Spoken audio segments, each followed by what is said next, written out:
Hello, and welcome to Introduction to Engineering Design, otherwise known as IED class. This is a Project Lead the Way Engineering Pathway class, and I'm your instructor, Allison Banks. Let's first start with talking about why we call it IED. Well, the reason we call it IED is because Introduction to Engineering Design is a mouthful, so we just call this IED class. And that's what we'll probably call it from here on out. So you guys will know what we're talking about if we say IED. You guys are on an engineering pathway. If you signed up for this, you have your career pathway for high school is engineering, or that's the class that you've selected. And what that means for you is that you will be taking this class, Introduction to Engineering Design, in the fall, and hopefully you will take the other Engineering 2 class in the spring, which we call Principles of Engineering. And we will be doing some really cool stuff in there as well. And the reason actually that I am not in class with you right now, and you guys are going to have Miss Teresa Adams. She's been a veteran teacher at the high school for years, and she is about to retire, but she has graciously accepted to come into this class and facilitate this class while I am in training. I am still taking the training classes to be able to teach the IED and the Principles of Engineering POE classes. So she will be with you guys for a couple of weeks until I get out of training class and we can really begin and get started into our classwork. Okay. Let's start with the next slide here. Like I said, my name is Allison Banks. I live in Estill County with my husband and my two sons. If you guys look and see the picture here, this is us at Kings Island a couple of years ago, pre-COVID. We don't have on masks. I grew up in a small town called Honey Grove, Texas, and it's located about an hour northeast of Dallas, Texas. I was there for 25 or 6 years before I moved to Kentucky. And I have been in this part of Kentucky ever since. I first lived in Richmond, and then we moved to Irvin. And so I really like Irvin. I believe that it's a good place to grow up and a good town. And it reminds me a lot, other than the landscape, it reminds me a lot of the people that I grew up with in Texas. It's a little colder in the wintertime here, but it's still a good place to be. I have a bachelor's in technology education, a master's in math education, and I'm a national board certified teacher. That is basically a program that I went through that allows me to be able to teach in any state in the United States. And it's just kind of an extra certification that I received a few years ago.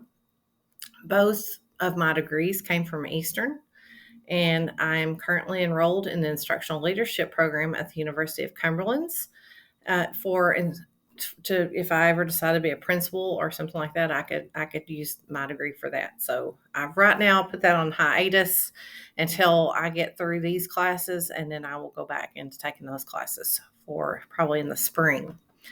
I have worked for ECMS, which is the middle school down there, for 12 years, 3 part-time and 9 full-time. And this is my first year or at the new ATC, and it's my 13th year of actually teaching. So that is a little about me. I will tell you, I do have a background in some of the things that we're going to be learning in class. Before I became a teacher, I used to be a CAD drafter, and that is one of the things that we're going to be learning in this class is drafting. So I'm kind of excited to go back to the field that I used to be in before I started teaching. Okay, so what is IED? All right, well, I'm listing our course objectives, and we will definitely get involved or break this down a little bit more when I'm in class with you guys.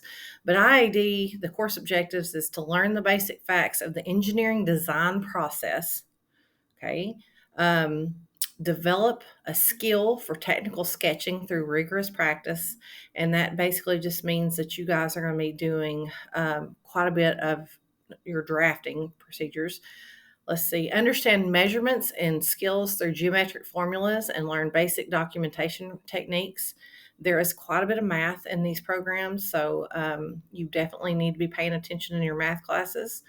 And because believe it or not, your algebra will come in handy. You're going to obtain knowledge of practical applications of Autodesk Inventor. That's a computer design software program through demonstration and practice. And trust me, there's going to be a lot of practice. So you guys are really going to get to be a part of learning a lot of the software. Critically solve problems through hands-on and activity-based projects, which that is probably the part that is going to be the most fun in this class. Is not only are we going to get to design things, but eventually you guys are going to get to build some things as well. And that's why we have this brand new building and this brand new lab. You guys are really going to get to put your hands on some things and get to play with some stuff that I think you're really going to have fun with. It's just, and it is the basics of how engineers work. And understand design challenges and teamwork principles through virtual, I think that says design, through a virtual design challenge. Okay. So I'm not going to lie to you guys. This class can be very challenging. The training that I'm taking is pretty intense, pretty challenging, but I believe that you guys are going to really enjoy it, and it's going to be a lot of fun, and we're going to have a lot of fun and do a lot of really incredible things. And so I'm really excited about this. I think this opportunity is going to be awesome. Let's see, let me go to the next slide here. Okay, so our next slide is called Engineering Club, and it's TSA. And TSA stands for Technology Student Association. The Technology Student Association is a national, let's see if I can move this down, organization of students engaged in STEM, which STEM is science, technology, engineering, and mathematics, which if you guys don't know what STEM is the future. You know, almost every job now has some sort of science or technology in it. It has to be engineered through certain processes, and math plays a huge part of our future. And so that is, you know, there's a big push in education for STEM engaged activities, which is one of the reasons we have this new ATC center. And you guys are going to hopefully be a part of an organization that really produces that. Here at the ATC, excuse me, we will be a part of the TSA club, and I'm going to hopefully enroll every single one of you guys into TSA. And it will be, we're going to get to be able to do some competitions and things like that. If you were part of robotics at the middle school, this is somewhat like that. And I will be honest with you, I still don't know everything about TSA. I'm still trying to get my head wrapped around a lot of this stuff. So we're going to learn a lot of this together. Okay. I do have a link here, and it's on TSA's web page, and we're going to just talk about this and then go through a video together. So here we go. Okay, so it says this is about TSA. Now you can go on to TSA's website and read any of this yourself. Or you know, we will discuss this more in class too. But the Technology Student Association is a national organization of students engaged in STEM. And it says they have open to students enrolled in or who have completed technology education courses, which is you, because you guys are taking technology education courses. TSA's membership includes more than 250,000 middle and high school students across the United States. TSA is supported by educators, parents, and business leaders who believe in the need for a technologically literate society. Members learn through exciting competitive events, leadership opportunities, and much more. A wide range of activities makes TSA a positive experience for every student. Okay, so I am not going to take the time to go through and talk about the chapters and the competitions. We will talk about that more later on in class, and definitely more so when I will be meeting with our TSA director from the state, and he is going to talk with me about all the different things that TSA does for our school, can do for our school, and that what we'll be doing. So when I get that opportunity, then I will be able to share it more with you. But we're going to watch this video, and it's what is the Technology Student Association? America is currently suffering a major skill gap in the workforce. recent studies indicate that an estimated 3.4 million tech-related jobs will be available over the next few years, and only 1.4 million workers will be qualified to fill them.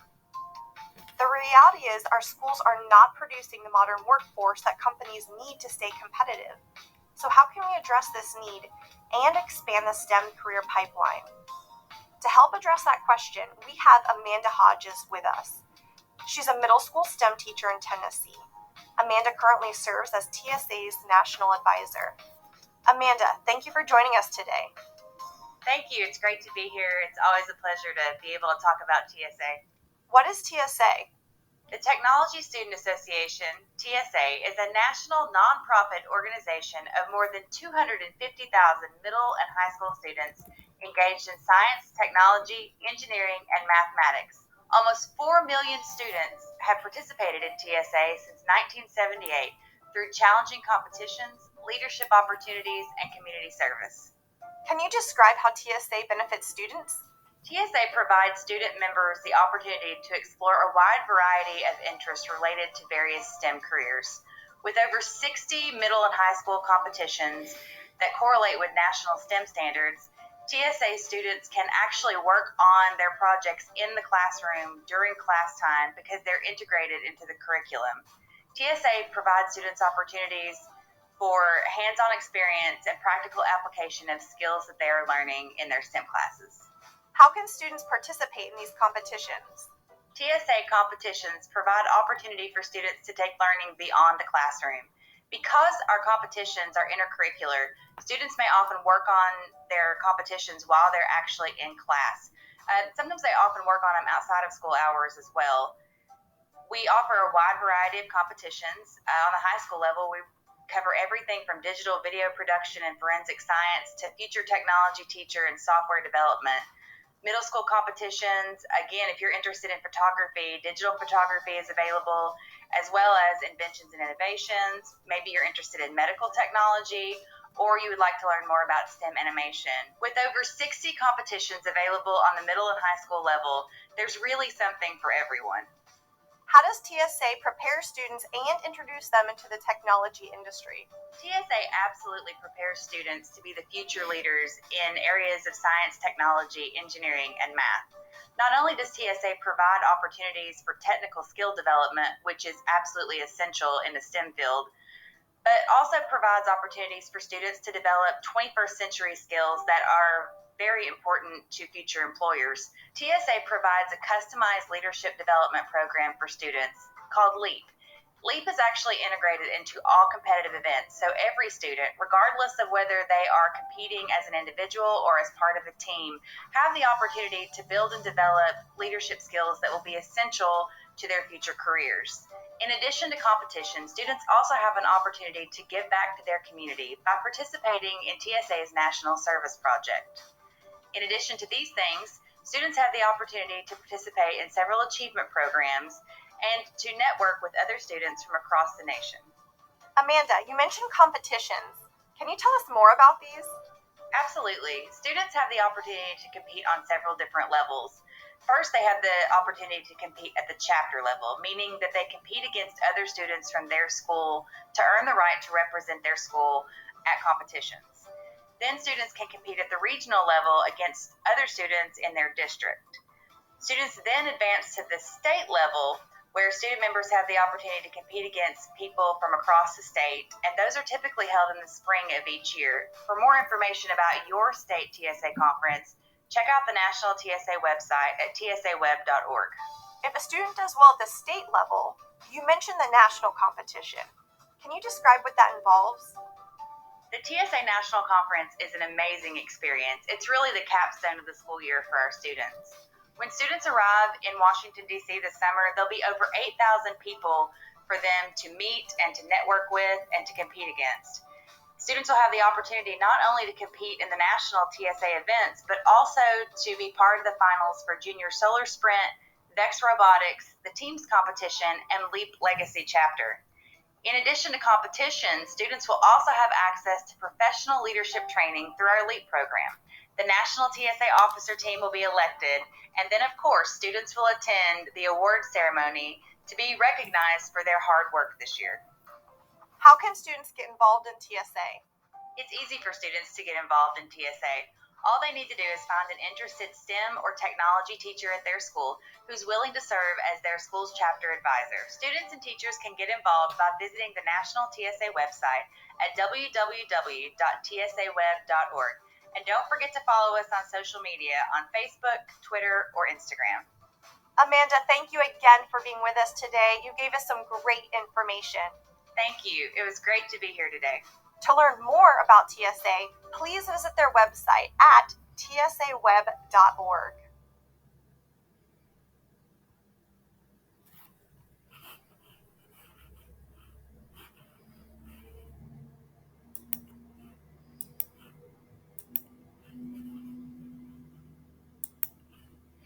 I'm calling from Ithaca, New York. Ithaca is essentially isolated in the state. We're about 4 hours. Okay, sorry about that. All right, so here, guess what, guys? I am your chapter TSA advisor, and I'm excited about this. I think this is going to be a lot of fun, and we do have Vex robots. Matter of fact, that's what part of our classes will be about is coding Vex robots, which is going to be just amazing. If you guys like working with either coding programs or with any kind of hands-on applications, you're going to really like that. And they do have competitions for that. So we'll find out more about that down the road. Like I said, I'm going to get some more information, so I will be sharing with you guys more information. But right now, let's get back started to what we're talking about in class now. Let's talk about the grading policy. The grading policy is basically if you go from a 90 to a 100 is an A. B is an 80 to an 89. A C is a 70 to a 79. A D, which we don't want, is a 60 to 69. And we definitely don't want any Fs, which is 59 or below. Okay. Now, I will tell you how we're going to do the way I'm going to grade is a point system. It says all assignments will count for a predetermined amount of points. Final projects and test grades will equate for significantly more points than daily assignments and quizzes.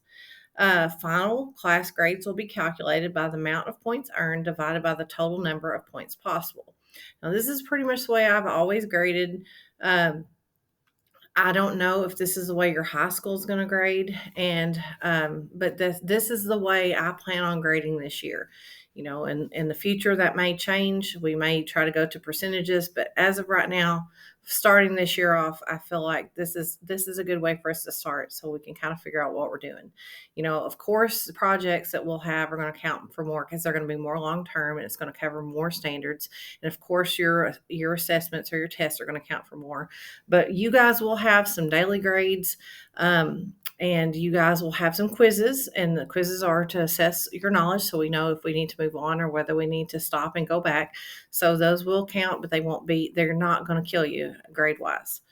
All right, so let's move on to the next slide. If you guys have any more questions about the grading policy, just see me.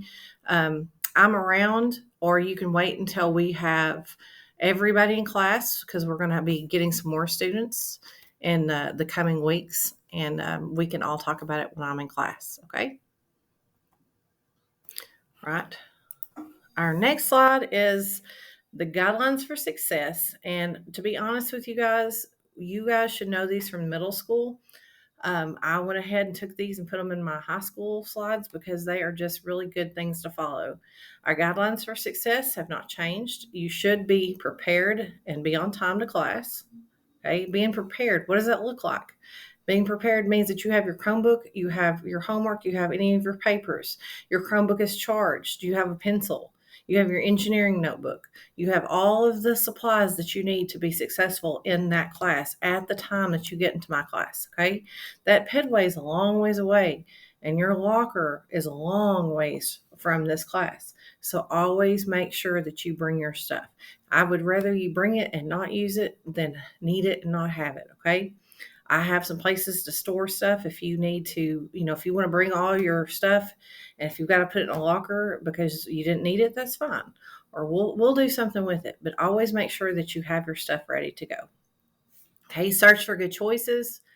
We always want to make sure that we're making the right choices. You guys are a few years older now than what you were when I had you the last time. And so, you're probably a little more mature and probably making some better choices now, which is exciting. But I still know that you're not grown, and I know sometimes even grown-ups make really bad choices, but we always want to be searching for good choices. Following directions, especially, if you guys, we do have a 2-hour block in this class, but there is a lot that we need to accomplish. So, and there's going to be a lot going on. You guys may not always be working on the same thing at the same time. So that means that you are going to have to come in and you're going to have to follow directions the first time and be ready to understand what's going on and get started. Okay. And of course, the last but not least rule, which I always think is the most important, is be respectful. Being respectful looks like being respectful to yourself, being respectful to each other, being respectful to your property, the school property, and your own property, right? Being respectful to everything around you. So, and if you are being respectful, if you are trying to remind your stuff and be respectful of your time, be respectful of others' time, others' feelings, making sure you're not damaging property, then you're following the other 3 rules. You are being prepared, you are making good choices, and you are following directions, okay? So always remember, being respectful is definitely number 1. And I know that if you guys went through any mine or Mr. Norton's math classes, that was always our very number 1 rule, is respect. We will respect you, and you guys you're going to respect me, and I'm going to respect you, and we're going to have a great time. Okay. All right. Let's go on to the next slide. All right. Consequences, because sometimes people don't follow the rules, but I'm hoping that is not an issue. I'm hoping we're so busy you don't have time to worry about breaking rules or have to worry about consequences. But the consequences are verbal warning. Everybody makes a mistake once. Sometimes we have a bad day, so we do things that we normally wouldn't do. Our second offense will be a student conference. I will talk to you. I think as a high school student, I can pull you aside and say, hey, we don't need to act that way. I'm not sure what's going on with you, but if you need to talk, that's fine, but we're not going to act out. That will be your student conference second offense. Or it may be like, hey, we need to get it together. Our third offense is definitely going to be a parent contact, because if you're doing something 3 times, that means that it's becoming a habit, and we don't want habits. We don't want bad habits. Okay. We need to follow the rules. And our fourth offense is our office referral. I'm hoping that never happens. I don't write office referrals very often. I never did much in middle school, and I'm hoping that trend continues in high school. So hopefully we never have to worry about that fourth offense. Okay. Now, and we always have to say that any student who uses profanity, fights, damages school property, and this includes my property or anybody else's property, the school's property, your property, or is disrespectful and just out and out being a complete jerk, for lack of a better word, will be sent to the office immediately and can possibly be permanently removed from our IED class. So I'm hoping that you guys really love this class so much that it's never even something that enters your mind. But always remember that if you get into a fight with another student, or if something's going on and you let it spill into this class, it could result in consequences or termination of you being in this engineering class. So keep that in the back of your mind when you guys are searching for those good choices. All right, our emergency drills, and I will go ahead and tell you guys this is very tentative, which means that I want you to know that if we have an emergency in the first couple of days of school, hopefully we don't, but one year we did actually have a flood in the middle school building the very first day of school. So I always want to be prepared.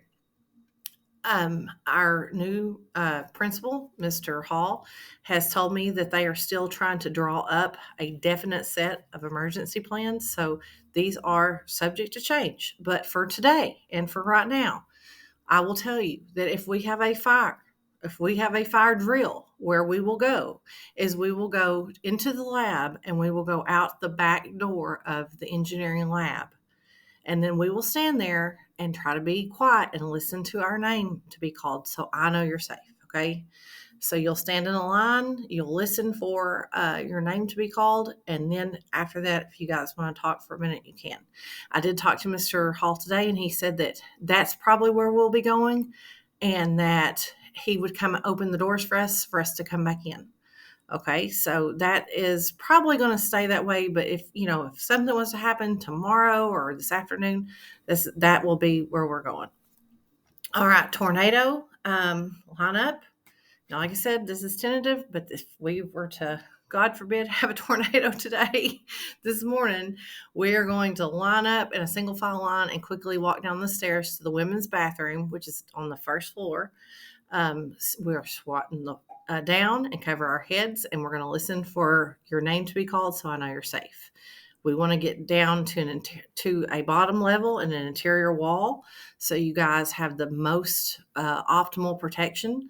So that is why I basically said that's where we're going today. Now, like I said, that's subject to change, but as of right now, that will be the plan. Earthquake.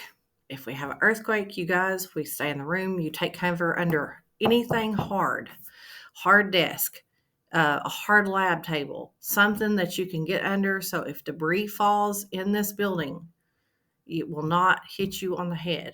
Okay. And then after the quake is over, we will exit the building just like we do in a fire drill. We will go out the back lab door and we will stand there and we will make sure that we're all accounted for by me calling your name. Okay. So know where to go in every one of your classes. That is always important because safety is always and should always be our first thing on our minds, especially in an ATC center when we're going to be doing a lot of working with our hands.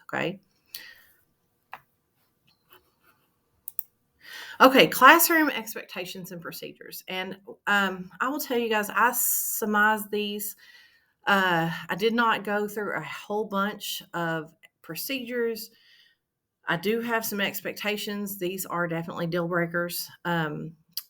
For the procedures, we will probably develop more procedures as the years go, as the time goes along. But for now, we're going to just cover what the expectations are and what the procedures are that we know of for the moment. So it says this class runs on a block schedule, which means that you have 2 hours instead of just an hour class. So we are going to have anywhere between an hour and a half to 2 hours in this class together. That's a long time, but it's not that long if we have to get a year's worth of work done in a half a year. Okay, so just remember that. You guys will need to be here on time and be ready to work. Okay, so that leads me to our expectation. First expectation is students are expected to come to class prepared to work with all of their supplies every day. It means you should always make sure you have your Chromebook and it should be charged. You should always have your engineering notebook and a pencil or a pen. You should always make sure if you have homework that you've submitted it. If there's something else I've asked you to bring to class, bring it with you.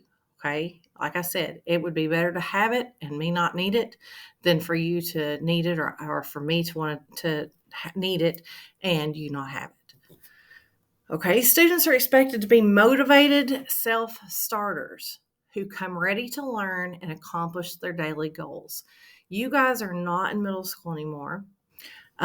You are entering the last 4 years of your K through 12 educational careers, which means that you're transitioning into being independent thinking adults. Now, we're not there yet, but you guys are getting close. And so we at the high school level are expecting you to be a little more motivated and to be a self-starter, which means that I shouldn't have to tell you or another teacher shouldn't have to tell you to get to work. Okay.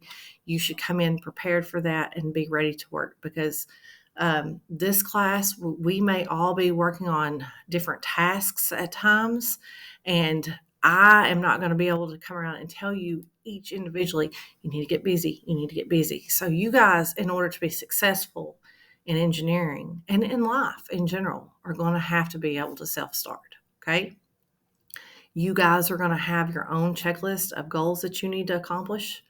And so, and your goals may look different than somebody else's goals. They may have already passed some of the things that you're doing, or you may be ahead of them. So that means that you guys are going to have to make sure that you're staying on your own path. Okay. Students will come to the classroom before going to the lab to see what the daily agenda is going to be. So I'm going to have like our learning targets on the board. It'll be like your learning target goals for what we're basically planning on focusing on. Now, this may be something we focus on for several days, which means that some of you guys may still be in different parts of that. So we may have different. It may look different for each person, but the agenda or the learning targets will be on the board. You will come into class and you're going to look at those, and you are either going to be sitting down in the classroom to work, or you're going to be going to the lab and you're going to get started working. Okay. Students will work independently or in small groups until it is time to work together as a whole group. Most days, students will be working on different tasks, and I've covered that. We have 2 different schools here this year. It's going to be an amazing opportunity for you guys. Not only is Estill County going to be here, but we have Powell County students as well, and they're going to get to benefit from our new ATC building. And we're going to all be working together, and they're going to be on a little bit different schedule than what we are. And so they're going to be coming in a little bit later than you guys, or they maybe have to leave a little bit earlier than you guys, than Estill does. So there's going to be times where you're going to come into class and you're going to work in the lab until it's time for us to go to class when everybody's here, and we will have our meeting, our lesson, our whole group work for the day. And then you guys will go back to the lab. So it's going to look very different than what a traditional class would be, or a math class that we've had in the past. Okay. Students will work with various assigned partners on projects throughout the semester. I understand that you may not always want to work with people. You want to work with your best friend, or you don't feel like you have friends in this class, so you want to work alone. But I will be honest with you, that's not an option. Collaboration is part of the standards that you have to follow. That's industry standards, and it's something that you have to do in school. You have to do it after school. You have to do it in business and in career, in college, wherever you're going to go. You're always going to work with different people. So I'm just going to let you know now, be prepared to work with different people on different projects, and I will be assigning those people, because I will be able to assess your strengths and your weaknesses, and I have reasons for why I partner you with people. So there's no objections to that, and there's not going to be any exceptions to the rules for that. So you guys are just set in your mind that you and your partners will change. You may be working with people that you know really well on one project, and then the next project you may be working with somebody that you're not as familiar. But that's the way life is, and that's the way this class is going to be. So I just want to prepare you guys for that, because that will be the rules. And the last rule or expectation is, and this is building policy, is no cell phones are allowed in the classroom or the labs, okay? Or out in the classrooms. Now, if you guys have them in your backpacks or whatever, that's totally fine. I'm not going to take them up if they're put away, but I don't want to see them. The only exception to that would be is if we were taking a picture of our final project to be able to post on the walls or onto our websites, or onto Facebook. But that will mostly be me. Okay. Now, if you ask, hey, Miss Banks, can I take a picture of our robot that we built? I'm going to let you do that. Okay. But it does not need to be out unless you have previous authorization. So that is the rule that's usually asked. You cannot use a cell phone as a calculator. We have calculators. You cannot use a cell phone for any other classroom things unless I have told you otherwise. Okay. All right. The last page of this PowerPoint presentation is just the student handbook. And we are technically, even though we are the ATC building, we will pretty much follow the high school's rules and regulations for their building policies. So the ECMS handbook for the 2021-22 school year is linked here. And it has the student discipline code, acceptable behavior and discipline with individual schools supplement. It's got Mr. Yost and Miss Wilson on there, and it addresses pretty much all of the things. It has the dress code, it has the mission and the vision, their discipline policies, like I said, the dress code here, the consequences, drug and alcohol issues or consequences for that. Especially if you're an athlete, you definitely don't want to be caught with any of those things. Has their programs and their immunization requirements, truancy, which is if you are absent too much, tardiness, and I believe they do take tardies in high school more so than what they did in the middle school. And it has their fire tornado drill procedures, so that does go for the high school. That's not necessarily for us. But anyway, this is linked into this PowerPoint, and it is on your Google Classroom. So if you will always have a copy of this, and if it's updated, because it's linked to Google Docs, you will get the updated copy. So if there's ever anything at the ATC or at the high school that you need to research, look up about any of the rules here, then you guys can just go to this handbook, this link to this page, and look it up. Okay.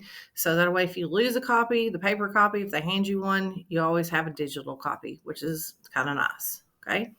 So that is all I have to talk to you guys about today. Miss Adams is going to take over, and you guys are going to do some stuff for her, some activities with her today and the next several days. So, and I will be around, and I am really looking forward to getting class started with you guys. So, be good and have fun until I get a chance to meet with you guys in person and really get started. So, you guys have a good day, and I will be seeing you soon.